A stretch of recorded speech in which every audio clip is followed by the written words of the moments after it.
donc mouvement ñoo lànk ñoo bañ tey jii ñuy doxum ñaxtu di kaas ndax courant bi cher na électricité bi cher na donc. Macky nañ doole ba le respect dafa yokk suñu courant yokk suñu ndox mi ñun borom Jakarta yi dañoo sonn ci état. kon dégg ko borom Jakarta yi nee nañu dañu sonn ci essence bi donc rek ñu nekk. waaw Macky Sall sonn nañu courant bi seer na ñaari lampe ñaari prise ak benn frigidaire rek nga bëgg ñoo rey ci ay 50 000 60 000 tegawul benn sonn nañ fay fekk sonn nañ essence bi seer na réew mi pétrole bi bari na fi lépp bari na fi mën naa yomb sonn nañ trop Macky Sall wala ñu. Voilà donc Dabakh TV au cœur de l'événement je crois que réussite am na tey je crois que mbedd bi yëpp génn nañu vraiment ànd ak yéen ci seen marche bu mag bi. waaw merci beaucoup Dabakh TV lii nag daf ñuy yokk rek cawarte parce que question courant bi dafa dépassé ay affaire politique dafa dépassé ay affaire clan ndaxte mënuñoo accepter askanu Sénégal di dund ndóol ñuy sàcc seen alal di luubal seen alal xam nga di def alal yoo xam ni ay TER ay BRT yu amul njariñ tey nag ñu jàpp ay patriotes yoo xam ni dañu ne rek courant bi dafa cher dañuy wax président Macky Sall te Tivaouane bi mu yaakaar ni mi ngi ci ginnaawam tey Tivaouane googu ñoom ñoo taxaw ni ko courant bi cher na libérer les otages Guy Marius Sagna Leuz Def Tek Ousmane Sarr wàññi électricité bi parce que moo ñu digoon année sociale wax ni ñoom Sénélec tey ci seen ndaata talax ci seen tekk ay gunaandaat dépassé nañ ci 450 millions ñoom waa Sénélec ci ay affaire caaxaan dépensé nañ ci 3 milliards 800 et quelques ñun nag askanu Sénégal duñu doon ay golo yuy bay baabun di dune moo tax ñu ni ñoo lànk ñoo bañ duñu ko nangu libéré Guy Marius di wax nag que ni Tivaouane est debout Tivaouane musul a des ginnaaw ndax ci gaar bi fii la Samba Laobé Fall daanu les dignes fils de Mame El Hadji Malick et aussi de toutes les figures religieuses yi nekk fii ñu ngi fi taxaw Tivaouane est debout donc li ñuy laaj mooy que il faut que Macky Sall dellu ci ginnaaw os bi nga xam ni teg na ko suñu kaw bëtt suñuy poos bëtt suñuy gafaka di ñu wax naan nañu dolliwaat ci Sénélec bi nga xam ni gouffre à milliards la li ñuy ciy teg nag mooy Sénélec il faut que ñu auditer ko ndaxte ki nga xam ni dañu ko doon jaay muy Makhtar Cissé nga xam ni tey ci ay kàcc doon nañu wax naan ni Sénélec mën naa jaay courant ba Gambie ci ay kàcc moo ñu waxoon ni Sénélec dina wàññi courant bi tey nag jël nañu courant bi yokk ko dinaa ñu Sénélec dafa nekk ci difficulté ñun nag du ñu accepter tey di jëlaat alal di ko defaat ci Sénélec il faut que état du Sénégal mu xam ni peuple bi sonn nañu Macky Sall am na li ñuy wax tey fonds politique de 8 milliards au conseil des collectivités locales assemblée nationale yokk nañu commission yi Macky Sall mi ngi dawal oto boo xam ni daanaka 1 milliard lay jar mais ñun sénégalais yi am na ñoo xam ne fi mu toll bu ñu xëyee duñu añ duñu reer donc loolu la ñuy wax le président Macky Sall que na dellu ginnaaw ci os bi di wax ni Tivaouane ca kanam Tivaouane jug na pour que nga xam ni la révolte est déjà actionnée. dimbali ñu Macky daf ñu war a dimbali troisième âge bi sonn nañu nous sommes très fatigués donc yéen ñëw bii ngeen ñëw nii dimanche ñun ngeen ko defal parce que ñun ñooy fay courant yi ñooy fay ndox yi ñooy jënd ceeb yi ñooy jënd ay dawlin yooyu yëpp boo ko jëndee boo xale yi feebaree loo leen di fajee lan nga leen di fajee ñun li ñu war a jooy dafa bare donc dañu war a wàññil yii Macky Sall dafa war a wàññi courant beeg ndox mi mais nañu dimbali wàññi ko ñoom ñoo fi taxawoon ni am nañu courant bay jaay ay Guinée Bissau ak ay Mali ana courant boobu. On nous avait promis ça de. ana courant boobu. donc voilà pour seen tur ak seen sant di leen wax rek que ni pour wax leen dëgg kese Sénélec liw état bi wax ni daf ko manqué du ñun ñoo ko teg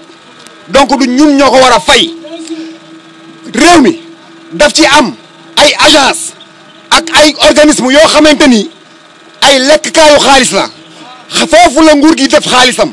léegi fa koy def te ñun jëriñuñu dara ay agence yoo xamante ni yow xamoo ko man xamuma ko kenn xamu ko ay organisme yoo xamante ni ña fa nekk ñu leen fay ay 1 million 300 et quelque te lañ fay def ñun xamuñu ko lañ ñuy jëriñ du dara jëriñu ñu tous donc bu état soxlaa 12 milliards yu mu def ci Senelec na dem jële ko foofu muy def xaalisam def ko ci Senelec du ñun ñoo ko war a fay lu tax ñu bëgg a génne waa Tivaouane c'est-à-dire Tivaouane dañ leen xamee ci tekk Tivaouane dañ leen xamee ci nooy Tivaouane dañ leen xamee ci jeunesse bu dul yëngatu loolu la ñu bëgg mu dañ bu ëllëgee problème fu mu mënti ak Sénégal ñu xam ni nous sommes tous concernés au même titre que Dakar FRAPP France Dégage moo teg kuréel bu section départementale indi ko fii ci Tivaouane ñu ci woo bépp jeune boo xamante ni injustice moo la sonal wala bépp jeune boo xamante ni développement Tivaouane moom moo la soxal ñoo ciy woo contact yaa ngi fi mën ngeen jël sama contact wala ngeen jël contact bu Mansour Mané wala ngeen jël contact bu Alioune Badara Mboup FRAPP France Dégage am na fi section locale boo xamante ni lépp lu nguur gi di lépp lu ñu nguur gi di teg lépp lu ñu kenn di teg mu nekk au niveau du Sénégal wala mu nekk au niveau de l'Afrique même ñun dañ jóg nañu taxaw pour xeex ko te tëcc pour xeex ko France dégage France dégage parce que bu ñu waxantee dëgg problème yi yëpp ñu am du Macky Sall du kenn problème yi yëpp ñu am c'est parce que France moo ñu jàpp ci njuub buumu jaam te dañul boobu ba léegi li ñu fiy def lépp laa lay wax ni li Macky Sall di def dafa am ñu koy dicté mu koy def li keneen di def dañ ko koy dicté te tubaab bi moo ko koy dicté li ñu war a def mooy fexe ñun ñëpp à ce que France boobu noonu jóge suñu problème économie mu génn ci suñu xaalis génn ci suñu politique génn ci suñu ressource minière ressources yaa ngi fi ñoon ay commencé guñ ko laal ressources yi ñu ngi koy laal pétrole bi ñu ngi koy laal di ko génnee gaz bi ñu ngi koy laal di ko génnee gaz boobu ñuy wax naan buñ ko dugalee ci courant bi dina yokk nañ ko dugal ci courant bi yokk depuis 97 Sénégal mi exploité gaz di ko jaay te ñu ni suñu courant mënu ci dugg te foog mu dugg ci pour courant bi wàññeeku donc na ci dugg pour courant bi wàññeeku Tivaouane nañu xam ni taxaw nañu temm te duñ ci jóg courant bi dafa cher duñu ko nangu bu janvier ñëwee dañ leen wax yéen ñëpp facture bu ko kenn fay. man la El Hadj Amadou Cissé donc nekk porte-parole collectif ñoo lànk ñoo bañ département bu Tivaouane tey li ñu dajale woon tey fii donc moo doon ni gannaaw bi nga xamante ni si marche bi amoon Dakar ay doomi Tivaouane jógoon fi demoon fa donc loolu moo nekk tey surtout bi nga xamante ni si moo tax tey ñu daje fii ndax ñu daje fi nag mooy ñëpp xam ne ni courant bi nga xamante ni si état bi dafa waxoon ni ci gannaaw courant bi dinañ ko wàññi ñu gis ni fan yii ci gannaaw ñëpp gis nañ ni courant bi dafa yokk moo tax collectif ñoo lànk ñoo bañ bu département bu Tivaouane jóg taxaw tey jii ànd dox ngir wax seen naqar ci loolee nga xamante ni si moom la état bi def nax askan bi bëgg a yokk courant bi mu doon loo xamante ni naqar la boo xamante ni si vraiment day indi yokkute ci prix yi nga xamante ni moo am lépp ci réew mi loolee nag duñ ko nangu tey duñ ko nangu ëllëg moo waral tey tamit aussi ñu jógaat tamit aussi pour suñu camarades yi nga xam ne leen a jàpp ñoom Guy Marius Sagna ak consort ñu jóg tamit pour dox pour que ñoom tamit ñu mun leen a libérer mun naa wax daal ci tënk ñaari point yooyu mooy point essentiel yi nga xamante ni moo taxoon tey ñu doon dox bi ci topp nag jàpp nañ ni tamit aussi ci département bi suuf si nga xamante ni si aussi donc multinationales yi song nañ ko fii ba Tobène fan yi si gannaaw jàpp nañ ni ñu ngi koy natt ñoom tamit ñoom daal ñëw ànd ak ñun pour ñu ànd xeex loolu ndax dañoo jàpp ni dafa doy ndax bu fekkee ni par exemple la amoon mbaar donc gis nañ ko ñu jox xaalis suñu ay naataango ñu ñëw utal leen ay kër yu rafet mais au bout de 2 ans ñooñu ñëpp tey ñu ngi nekk ci ak walaakaana loolu nag la ñuy bañ aussi mu continuer vraiment ci département bi yëpp moo tax ñooñu ñëpp tey ñëw nañ ci marche bi pour ñu ànd pour xeex pour que li nga xamante ni si moom la état bi dëlmal mu mun ci dellu gannaaw ci mbirum yokk courant bi ak tamit ñu mun a libérer ñi nga xamante ni si mooy suñu naataango ñu téye foofu ñoom Guy Marius Sagna ak ñeneen ñi ak tamit suuf si nga xamante ñu koy natt ci département bi ñu arrêté ko pour ñu mën a toog waxtaan loolee daal ci gàttal moo nekkoon li nga xamante ni moo taxoon ñu ñëw tey. di nuyu waa Tivaouane yëpp mais di wax ni sentiment wu désolation ngay am parce que moom laa wax sànq Jibi Boy wax naa ko Alioune Badara Mboup wax naa ko Jo Mané ma ne ko Tivaouane manque d'engagement c'est une réalité dañ koy dund mais soo dee xeex li ci am solo fii mooy nga gëm sa bopp gëm li ngay def fi mu ne nii li ñuy wax ñun on parle pour le consommateur sénégalais le père de famille le sénégalais lambda bi nga xam ni il a des problèmes pour mën a génn ci waxuma dundul sa dépense quotidienne nga indi gàcc ci loosam loo xam ni ay caaxaan ak i kàcc kese moo ko lal on a appris pas plus tard que lundi que Matar Cissé, ancien directeur général de la Sénélec, étant directeur général de la Sénélec, ils ont pompé à l'État du Sénégal, au ministère des Finances, la somme de 247 milliards. Yo xamni ci ay tiaxan ay bambula entre mom et le président de la République dong ci la nek. Donc ñun Sénégalais ñun ñoy nek agneau du sacrifice bi. Ñun nak dañu dul nangu kenn di ñu fowé. Tivaouane tay fi ñepp waron nañu génn parce que on parle par exemple de spoliation des terres. ICS usine yaa ngi fii